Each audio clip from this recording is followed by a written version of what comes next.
हरे कृष्ण। ओम नमो भगवते वासुदेवाय नमः।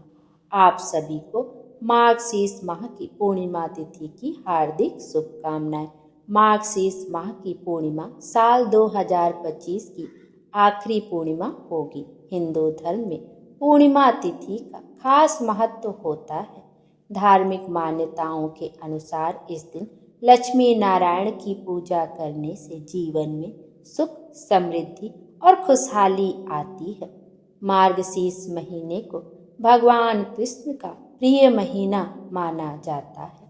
इस महीने की पूर्णिमा को मार्गशीर्ष पूर्णिमा, अगहन पूर्णिमा, बत्तीसी पूर्णिमा, बत्तीसी पूनम और मोक्षदायिनी पूर्णिमा के नाम से भी जाना जाता है। साल की आखिरी पूर्णिमा होने की वजह से इस पूर्णिमा का महत्व और भी अधिक बढ़ जाता है। इस दिन पवित्र नदी में स्नान करने और दान का पुण्य फल प्राप्त होता है। इस दिन किए गए दान पुण्य का 32 गुना अधिक फल प्राप्त होता है। आज ही के दिन अगहन पूर्णिमा पर अन्नपूर्णा जयंती भी मनाई जाती है। आइए अब हम भी भगवान श्री कृष्ण का ध्यान करते हुए अगहन पूर्णिमा, जिसे कि बत्तीसी पूर्णिमा के नाम से भी जाना जाता है, कि व्रत कथा का श्रवण करते हैं। बोले कृष्ण कन्हैया की जय। पूर्णिमा व्रत कथा। द्वापर युग में एक बार यशोदा जी ने श्री कृष्ण से कहा, हे कृष्ण, तुम संपूर्ण विश्व के उत्पादक, पोषक तथा संहारक हो। मुझे कोई ऐसा व्रत बताओ जो सभी मनोरथों को पूर्ण करने वाला हो। तब श्री कृष्ण ने कहा, हे माता, सौभाग्य की प्राप्ति के लिए मैं तुम्हें पूर्णिमा का व्रत बतलाता हूँ। इसे 32 पूर्णिमाओं तक करना चाहिए। इसको करने से संपत्ति एवं सौभाग्य की वृद्धि होती है। यशोदा जी ने पूछा कि इस व्रत को मृत्युलोक में किसने किया था? श्री कृष्ण जी ने कहा, कातिका नामक नगरी में चंद्रहास नामक राजा राज्य करता था। उसी नगर में धनेश्वर नामक एक ब्राह्मण रहता था। उसकी पत्नी रूपवती और बहुत ही सुशीला थी। उस ब्राह्मण को कोई संतान न रहने से वह हमेशा दुखी रहा करता था। एक बार उस नगर में एक तपस्वी योगी आया और वह वहाँ उस ब्राह्मण के घर के अतिरिक्त सभी घरों से भिक्षा लेकर निवास करने लगा। इन सब बातों की जानकारी धनेश्वर को हो गई। अपना अपमान समझकर वह उस तपस्वी के पास जाकर बोला, हे महात्मन, आप सभी घरों से भिक्षा लेते हैं किंतु मेरे घर से नहीं। इसका क्या कारण है? उस योगी ने कहा, निःसंतान व्यक्ति की भिक्षा दूषित होती है, इसलिए उस अन्न को ग्रहण करने से व्यक्ति पतित हो जाता है। योगी की बात से धनेश्वर अत्यंत दुखी होकर उनके पैरों पर गिर पड़ा और बोला, महाराज, आप सर्वज्ञ हैं, मुझे पुत्र प्राप्ति का उपाय बतलाइए। धनेश्वर की प्रार्थना सुनकर योगी ने कहा, तुम चंडी की आराधना करो, तुम्हारी कामना अवश्य पूर्ण होगी। धनेश्वर ने घर आकर सारा वृतांत अपनी पत्नी को सुनाया और स्वयं तपस्या करने के लिए वन में चला गया। वन में उपवास पूर्वक उसने चंडी की आराधना की। भगवती ने उसे 16वें दिन स्वप्न दिया, धनेश्वर, तुम्हें पुत्र होगा, परंतु 16 वर्ष की आयु में ही उसकी मृत्यु हो जाएगी। यदि तुम पत्नी के सहित 32 पूर्णिमाओं का व्रत करोगे तो वह दीर्घ आयु हो जाएगा। तुम अपनी शक्ति के अनुसार आटे का दीपक जलाकर शिव जी की पूजा 32 पूर्णिमाओं तक करना। प्रातःकाल इस स्थान के पास ही तुम्हें एक आम का वृक्ष दिखाई पड़ेगा। तुम उस पर चढ़कर एक फल तोड़ लेना और शीघ्र ही अपने घर को चले जाना। अपनी पत्नी से कहना कि वह उस फल को ऋतु स्नान के पश्चात खा ले। ऐसा करने से शिव जी की कृपा से वह गर्भवती हो जाएगी। इतना कहकर देवी अंतर्ध्यान हो गई। प्रातःकाल उठने पर ब्राह्मण ने निकट में ही एक आम का वृक्ष देखा। उस पेड़ में आम के अत्यंत सुंदर फल लगे हुए थे। ब्राह्मण ने उस वृक्ष पर चढ़ने का प्रयास किया, परंतु वह सफल ना हो सका। अंत में वह गणेश जी की स्तुति करने लगा। हे विघ्न विनाशक, आप मुझ में इतनी शक्ति दें कि मैं अपना मनोरथ सिद्ध कर सकूं। गणेश जी की कृपा से वह वृक्ष पर चढ़ गया।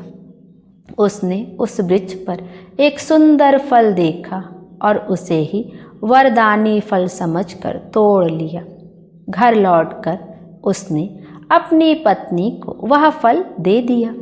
फल खाने के परिणाम स्वरूप वह गर्भिणी हुई और उसने एक अत्यंत सुंदर पुत्र हुआ। उस पुत्र का नाम देवदास रखा गया। वह बालक शुक्ल पक्ष के चंद्रमा के समान दिनों दिन बढ़ने लगा। देवी की आज्ञा के अनुसार उसकी माता ने पुत्र की मंगल कामना के लिए 32 पूर्णिमा का व्रत रहना आरंभ कर दिया। बालक का 16वां वर्ष शुरू होते ही माता पिता चिंतित हो उठे कि यदि इसकी मृत्यु हो जाएगी तो वे उस शोक को कैसे सहन कर पाएंगे।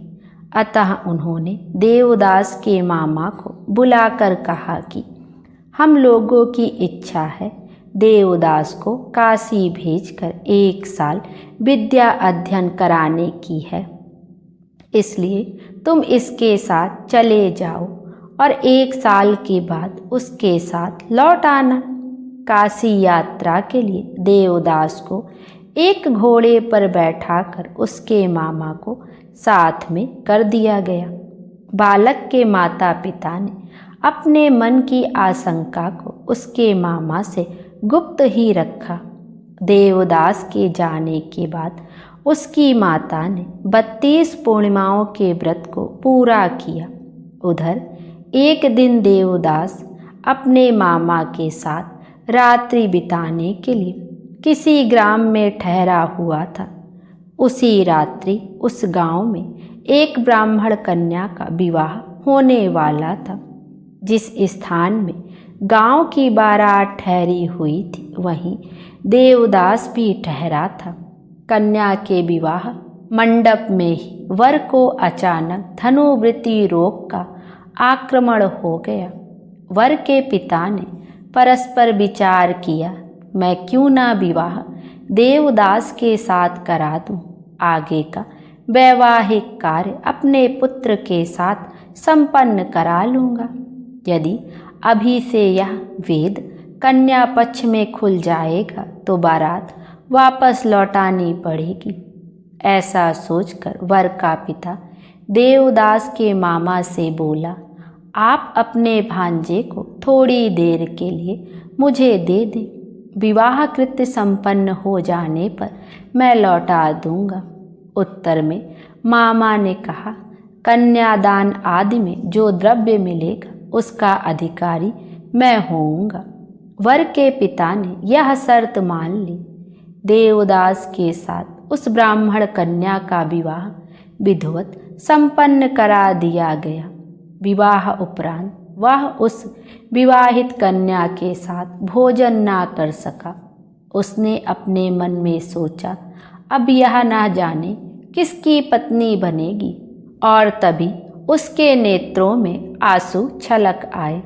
वधू ने उसकी उदासी का कारण पूछा। उसने सारी बातें बता दी। सुनकर कन्या ने कहा, मैंने अग्नि के समक्ष आपको पति बनाया है। आपके अतिरिक्त अब मेरा कोई दूसरा पति नहीं बन सकता। देवदास ने कहा, तुम ऐसी भूल ना करो, क्योंकि मेरी आयु बहुत अल्प है। मेरे ना रहने पर तुम्हारी क्या गति होगी। परंतु वह दृढ़ प्रतिज्ञ कन्या बोली, मुझे चिंता नहीं है, जो आपकी गति होगी वही मेरी भी होगी। हे स्वामी, आप उठकर भोजन कीजिए। कन्या की बात मानकर देवदास ने भोजन किया और रात भर उसी के कमरे में रहा।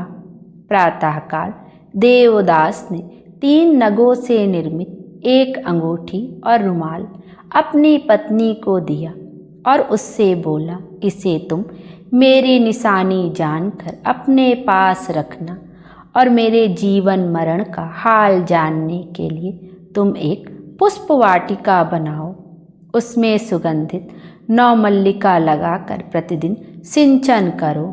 जिस दिन मेरा शरीरांत हो जाएगा उस दिन ये फूल सूख जाएंगे।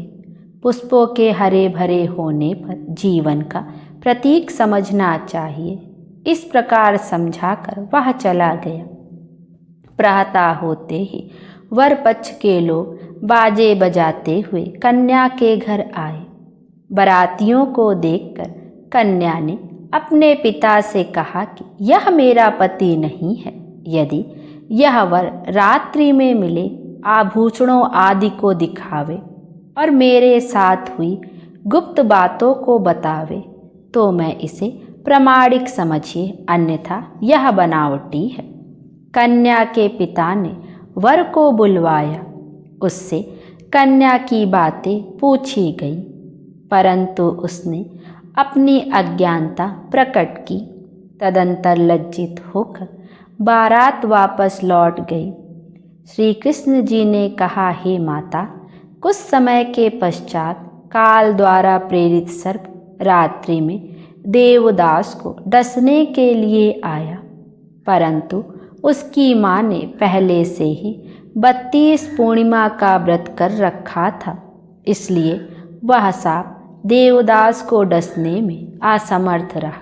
तदंतर स्वयं यमराज आकर उसके प्राणों को निकालने लगे, जिसके फलस्वरूप देवदास मूर्छित होकर भूमि पर गिर पड़ा। दैवयोग से उसी समय वहाँ पार्वती जी के साथ शंकर जी आ गए।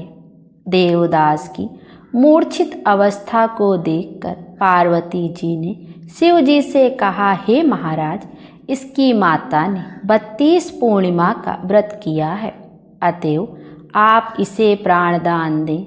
पार्वती जी के अनुरोध से शिव जी ने उसे प्राणदान दिया, जिससे वह बालक स्वस्थ होकर उठ बैठा। उधर देवदास की पत्नी उसके काल की प्रतीक्षा में रहा करती थी।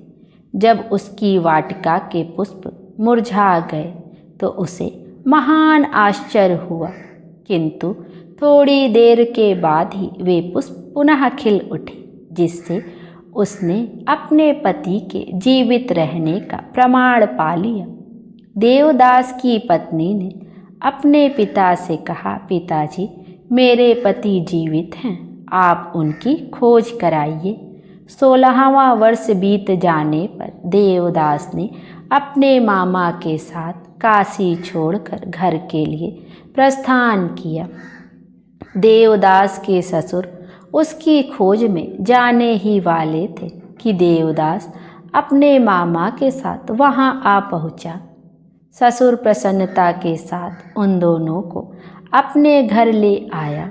वहां उपस्थित सभी नगरवासियों ने देवदास के साथ विवाह होने की बातों का समर्थन किया। देवदास को देखते ही कन्या ने पहचान लिया। कुछ दिन बाद देवदास अपने मामा और पत्नी के साथ अपने घर को दहेज लेकर चला गया। ग्रामवासियों ने देवदास के आने की खबर उनके माता पिता को दी। थोड़ी देर में देवदास के माता पिता वहां आ गए।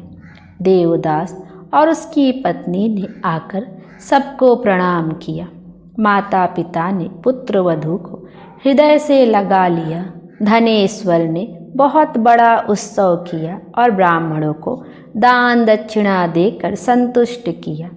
श्री कृष्ण जी ने कहा कि इस प्रकार 32 पूर्णिमा व्रत के प्रभाव से धनेश्वर ब्राह्मण पुत्रवान बन गया। जो लोग इस व्रत को करेंगे उनका भी मनोरथ पूर्ण होगा, इसमें कोई संदेह नहीं। बोलिए विष्णु भगवान की जय, कृष्ण कन्हैया की जय। आइए अब इस व्रत का महत्व जानते हैं। जो स्त्रियां इस व्रत का अनुष्ठान करती हैं वे कभी वैधव्य को नहीं प्राप्त होती। इस जन्म में उन स्त्रियों को पति सुख के अतिरिक्त पुत्र पौत्र आदि का सुख प्राप्त होता है। विशेष करके संतानहीन स्त्रियों को तो यह व्रत अवश्य ही करना चाहिए। इस व्रत के प्रभाव से उनका पुत्र दीर्घ आयु एवं सौभाग्यशाली होता है। इस दिन ब्राह्मणों को वस्त्र आदि का दान करने से सुख सौभाग्य की वृद्धि होती है तथा शिव जी की कृपा से मनोवांछित कार्य की सिद्धि होती है। अतएव यह व्रत प्रत्येक स्त्री पुरुषों के लिए करने योग्य है। बोलिए विष्णु भगवान की जय, कृष्ण कन्हैया की जय। आइए अब श्री कृष्ण जी की आरती का भी श्रवण करते हैं। आरती युगल किशोर की जय, तन मन धन न्योछावर की जय। आरती युगल किशोर की जय, तन मन धन न्योछावर की जय। रवि शशि कोट बदन की शोभा, ताहि निखरी मोर मन लोभा। गौर श्याम मुख निरखत रीझ, प्रभु स्वरूप नयन भर लीज। कंचन थाल कपूर की बाती, हरि आए निर्मल भई छाती। फूलन की सेज फूलन गलमाला, रत्न सिंहासन भय नंद लाला। मोर मुकुट कर मुरली सोह, नटवर वेश निरख मन मोह। ओढ़े नील पीत पट सारी, कुंज बिहारी गिरिवर धारी। नंद लाल वृषभान दुलारी, आरती करत सकल नर नारी। आरती युगल किशोर के कीजे, तन मन धन न्योछावर कीजिए। बोलिए विष्णु भगवान की जय। हरे कृष्ण। भगवान विष्णु हम सब की मनोकामना पूर्ण करें और हमारे जीवन को खुशियों से भर दें। Thank you.